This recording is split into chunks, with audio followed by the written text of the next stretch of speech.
பலவிதமான கதைகள் கொண்ட டேமு தான் கிருஷ்ணகிரி மாவட்டம் பக்கத்தில் இருக்க கேஆர்பி கிருஷ்ணகிரி அணைக்கு தான் நம்ம இன்றைக்கி வந்திருக்கோம். இது சடன் பிளான் பண்ணிவிட்டு நம்ம பெங்களூருக்கு வர வழியில் வந்த டேமுக்கு தான் இந்த டேம்.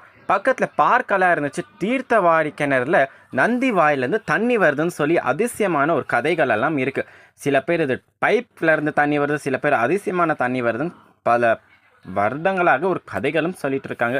அப்படின்னு சொல்லிட்டு டேமுக்கு வந்த உடனே எல்லாரும் லைனோட டிடியிலேருந்து கார்லேருந்து எழுங்கி லைனை டேமு கிட்டே போகணும், குளிக்கிறதும் பின்னர் பார்க்கெல்லாம் சுற்றி பார்க்கணும்னு சொல்லிட்டு அப்படி இன்ஸ்டாகிராம் பேஜ் யூடியூப் சேனலை சப்ஸ்கிரைப் பண்ணி ஃபாலோ பண்ண மாதிரி அப்போ தான் பார்க்குறேன் நீங்களும் ஹாப்பியாக இருக்கீங்க, வீடியோ அப்லோட் பண்ணுறேன், நானும் ஹாப்பியாக இருப்பேன் மக்களே அப்படின்னு எல்லாரும் ஜாலியாக தண்ணியில் விளையாடிட்டு நம்ம தீர்த்தவாரி கிணறுக்கிட்ட நந்திக்கிட்ட வந்துட்டு தண்ணியெல்லாம் தலையில் படாமல் ஆடி முடிச்சுட்டு நம்ம பார்க்குக்கு போனோம். பார்க்குக்கு போன வீடியோ வந்து அடுத்த வீடியோவில் அப்லோட் பண்ணுற மக்களே. மறக்காமல் என் சேனலை சப்ஸ்கிரைப் பண்ணி மோர் வீடியோஸ்க்காக காத்துட்டே இருக்கேன். Tata bye bye.